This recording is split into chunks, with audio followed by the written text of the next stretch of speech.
7ই March 2018 Rakesh আর সুরভির ধুমধাম করে বিয়ে হয়। এই দম্পতি 7 পাকে বাঁধা পড়ার ঠিক 7 বছর পর চলে আসে 7ই মার্চ 2025।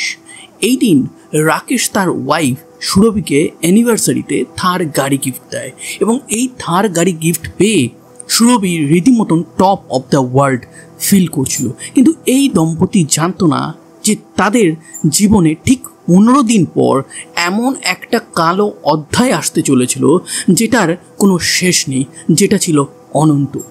22শে মার্চ 2025 ভারতের বিহারের পাটনা শহর। এই শহরে এশিয়া হসপিটালে 15 থেকে 20 জন মতন নার্সিং স্টাফ ট্রেনিং নিতে এসেছিল।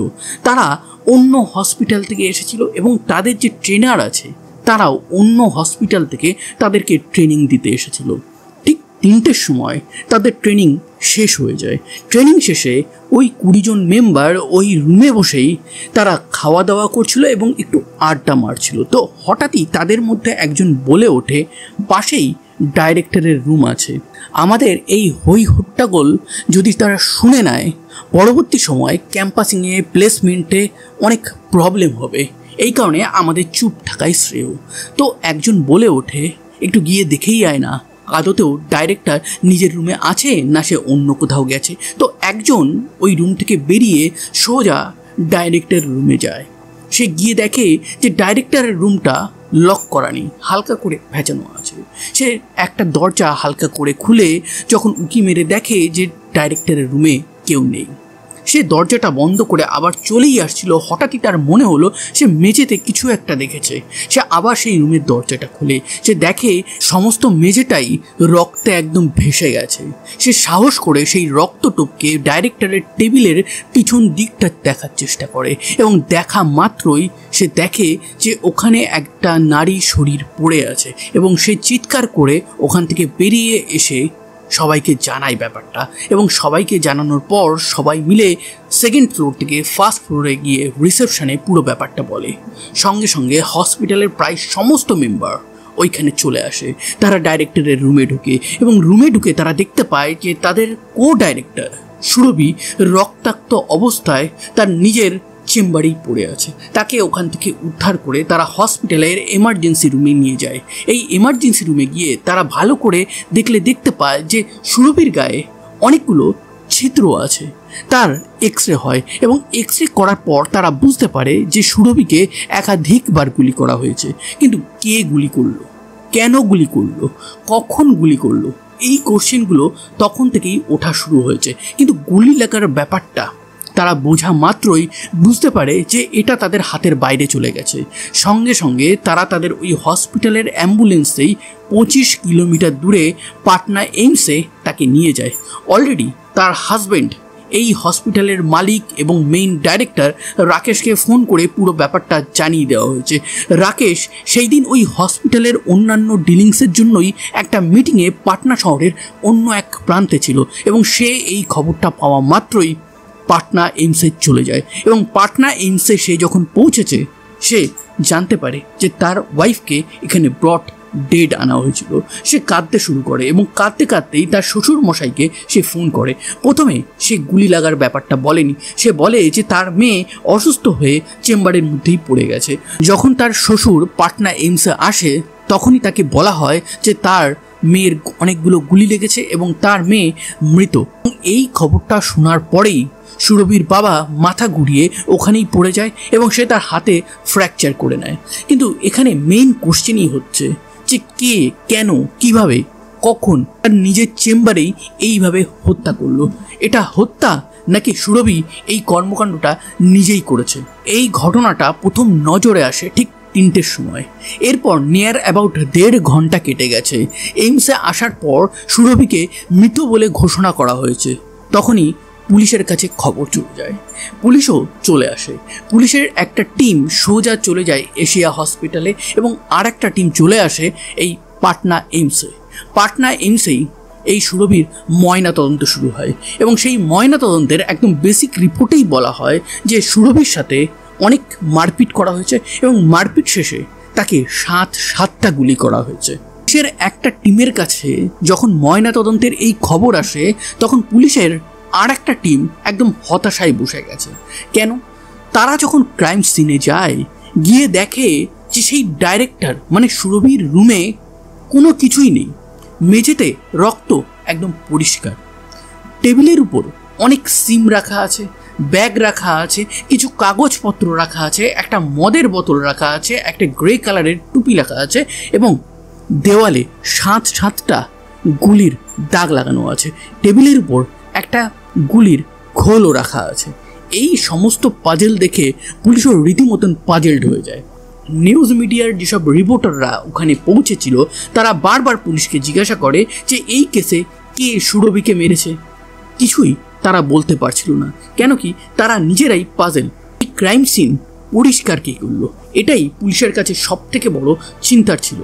তারা যখন হসপিটালের মেম্বারদেরকে এক এক করে ডেকে কোশ্চেনিং করতে থাকে তখন এক মেম্বার বলে যে সুরভির সাথে এই ঘটনা ঘটার পর হসপিটালেরই কোনো একজন হসপিটালের পরিচ্ছন্নতা কর্মী তেতোকে ফোন করে ডেকে নিয়ে আসে। তাকে বলা হয় তার যে ডাইরেক্টর ম্যাডাম আছে তার রক্ত বমি হয়েছে। সে ওই রুমটা পুরোটা একদম পরিষ্কার করে দেয় এবং সে ওই রক্তের মাঝে একটা গুলির খোলও পায়। সেই খোলটা সে পরিষ্কার করে টেবিলের উপর রেখে ওখান থেকে চলে যায়। ক্রাইম সিন নিয়ে পুলিশ বেশ অসন্তুষ্ট থাকলেও তারা প্রথম থেকেই একটা জিনিস আইডিয়া করছিল যে এই ঘটনাতে কেউ না কেউ ভিতরেরই মানে এই হসপিটালের কোনো এমপ্লয়ি জড়িত আছে। কিন্তু সেটা কি? প্রত্যেকটা এমপ্লয়িকে পুলিশ ডেকে ডেকে এক এক করে কোশ্চেন করা শুরু করে এবং সেই কোশ্চেনিং শেষে পুলিশ যখন ওই হসপিটালের সিসিটিভি চেক করতে যায় তখন তারা জানতে পারে ওই হসপিটালের প্রত্যেকটা সিসিটিভি অচল, একটা সিসিটিভি বাদে। সেটা হচ্ছে একদম ফ্রন্ট গেটের যে সিসিটিভি আছে। এবার ফ্রন্ট গেটে একজন সিকিউরিটি গার্ড ছিল, তাকে জিজ্ঞাসাবাদ করা হয়। তাকে বলা হয় যে হসপিটালে সেই দিন কে কে ঢুকেছে, কে বেরিয়েছে, রেজিস্টার সে মেনটেন করেছে কিনা, কজন পেশেন্ট এসেছিল, পেশেন্টের সাথে দেখা করতে কারা কারা এসেছিল। এই সমস্ত তদন্ত শেষে পুলিশ জানতে পারে সেই দিন যতজন পেশেন্টের ফ্যামিলি মেম্বার এসেছিল তারা সেকেন্ড ফ্লোরে যেতেই পারবে না। কেন? এই সেকেন্ড ফ্লোরটা ছিল অ্যাডমিন ফ্লোর। এইখানে কোনো পেশেন্ট যেত না, এইখানে কোনো পেশেন্টের ফ্যামিলি মেম্বার যেত না। তো প্রথমে পুলিশ পেশেন্ট এবং পেশেন্টের যে ফ্যামিলি আছে তাদেরকে এখান থেকে রুল আউট করে দেয়।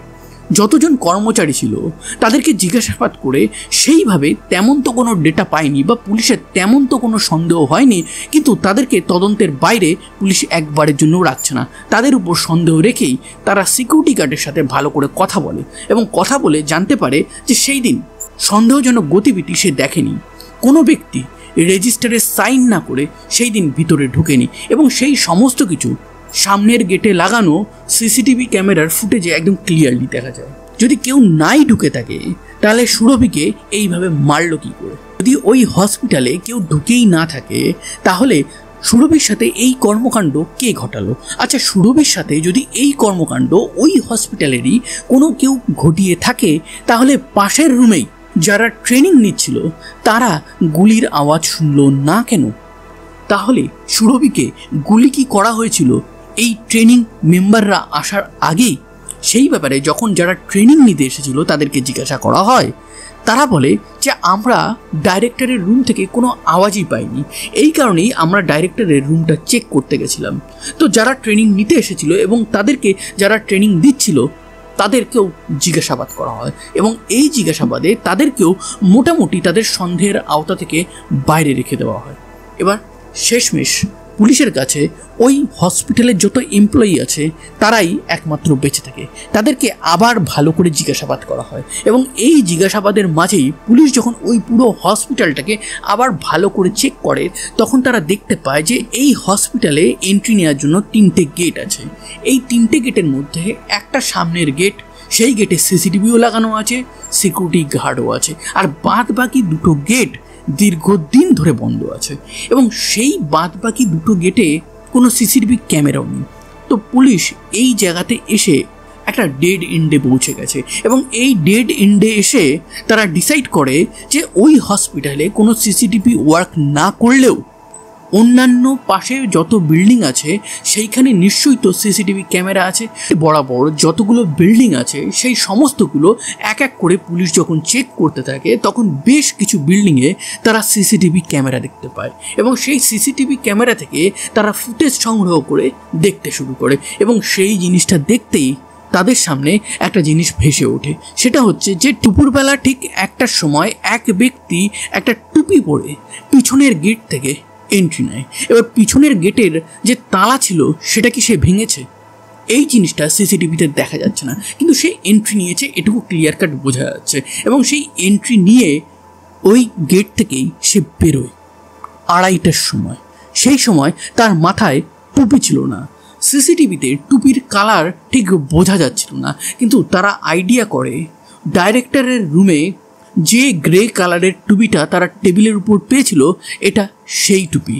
এবং তারা আর একটা সিসিটিভি ক্যামেরাতে দেখতে পায় যে ঠিক ওই 1টা থেকে 2:30টার মাঝেই একটা বাইক ওই হসপিটালের চারিদিকে বেশ কয়েকবার রাউন্ড মেরেছে। হয়তো যে কিলার ছিল সে ওই বাইকে করেই চলে এসেছে। সুরভিকে কি কোনো ভাড়াটে খুনি মেরেছে? এই সমস্ত কোশ্চেন যখন পুলিশের মাথায় আসছে তখন পুলিশ এবার এই সুরভির যেসব ক্লোজ রিলেটিভ আছে তাদেরকে এক এক করে জিজ্ঞাসাবাদ করে।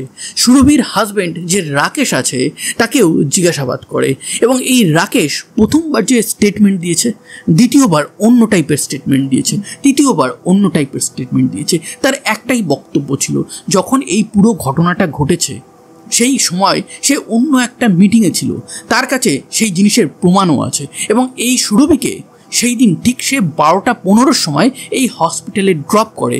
সেদিন সে মিটিংয়ে চলে যায় আর সুরভি চলে আসে এই ডাইরেক্টরের রুমে। তারপরেই তার সাথে এই ঘটনা ঘটে। সুরভি বড় হয়েছে এই পাটনা শহরে। সে অল্প পড়াশুনো করার পরেই এই রাকেশের প্রেমে পড়ে যায়। রাকেশেরও জন্ম হয় এই পাটনা শহরে। সে ক্লাস 12 পাস করার পর একটা লোকাল নার্সিংহোমে পরিচ্ছন্নতা কর্মী হিসাবে কাজবাজ শুরু করে এবং সেই কাজবাজ শুরু করেই ডাক্তারদের সাথে, ওখানে যত এমআর আসতো সবার সাথে একটা ভালো কানেকশন করতে থাকে এবং এই কানেকশন করতে করতেই সে জানতে পারে যে হসপিটালের স্কিমের ব্যাপারে, হসপিটাল কি করে রান করতে হয় এবং একটা সময় গিয়ে সেও ডিসাইড করে সে একটা হসপিটাল তৈরি করবে এবং সেই মোতাবেক কিছু ডাক্তারদেরকে সঙ্গে নিয়ে সে একটা হসপিটাল তৈরি করে। এই হসপিটালটা প্রথমে তো একতলা একটা বিল্ডিংয়ের উপর নির্ভর ছিল। সেখানে কিছু ডাক্তার মাঝে মাঝে আসতো, কিছু রুগী চেকিং করতো, দেন চলে যেত। আস্তে আস্তে 2017 সালের পর এই হসপিটালে আর একটা তালা যুক্ত হয়। হসপিটালটা আর একটু বড় হয়, পার্মানেন্ট ডাক্তার রাখা হয়। এর মাঝেই রাকেশের প্রেম হয় এই সুরভির সাথে। 2018 সালে তাদের বিয়ে হয়ে যায় এবং বিয়ের পর থেকেই এই রাকেশের ভাগ্য ঘুরতে থাকে। ওই হসপিটালে অনেক পেশেন্ট আসতে শুরু করে এবং এর মাঝেই রাকেশ প্রপার্টিরও ব্যবসা শুরু করে এবং সেই প্রপার্টির ব্যবসাতেও সে একটা ভালো লাভ দেখে এবং এই লাভ দেখাতে সে হসপিটালে আরও ইনভেস্ট করে। চলে আসে 2020। করোনা মহামারীতে একে একে মানুষ অসুস্থ হয়ে এই এশিয়া হসপিটালে যেতে থাকে। এশিয়া হসপিটালে স্কিমের মাধ্যমে ভালোভাবে চিকিৎসা করা হচ্ছিল এবং সেই চিকিৎসার বেনিফিট জন্যই এই এশিয়া হসপিটাল রীতিমতন ফুলে ফেঁপে উঠছিল। সুরভি আর রাকেশের দুটো সন্তানও ছিল। সুরভির মা বাবা সুরভি আর রাকেশের সাথেই পাটনাতে থাকছিল। পুলিশ এবার এই ঘটনার একটা রুট ম্যাপ বানায়। 22শে মার্চ 2025 সুরভিকে এই রাকেশ ঠিক 12:15 সময় হসপিটালের সামনে ড্রপ করে সে মিটিংয়ের জন্য চলে যায়। সুরভি হসপিটালে এন্ট্রি নেয়। এন্ট্রি নেওয়ার পর সে তার রুমে চলে যায় এবং তার যে বডিটা আছে সেটা ডিসকভার হয় ঠিক 3টের সময়। তার খুনের এক্স্যাক্ট টাইম ছিল ওই 1টা থেকে 2টোর মাঝামাঝি সময় এবং ঠিক সেই সময় তারা সিসিটিভি ক্যামেরাতে দেখে যে কোনো এক ব্যক্তি পিছনের গেট থেকে অদ্ভুতভাবে ওই হসপিটালে ঢুকছে এবং 1 ঘন্টা পর সে ওইখান থেকেই বেরোচ্ছে।